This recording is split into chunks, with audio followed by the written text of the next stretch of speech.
Hey guys, welcome to the help screen, and this is how to fix Duolingo app not working. So this is an Apple device and Android tutorial. So guys, the first solution is go to Google Play, and then after that search for Duolingo, and then tap on it.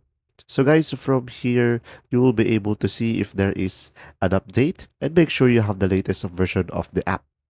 And guys, the second solution is go to the settings, and then go to the apps.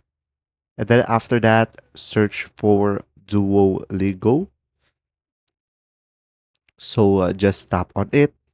And then guys, after that, tap on the storage. And from here, make sure to clear the cache and also clear data. And guys, if it is still doesn't work, you could try reinstalling the application. So first, uninstall the app right over here. And then once it is uninstalled, go back to the Google Play Store and install the application again. And from there, you should be able to fix the Duolingo application. If this video was helpful, please like and subscribe.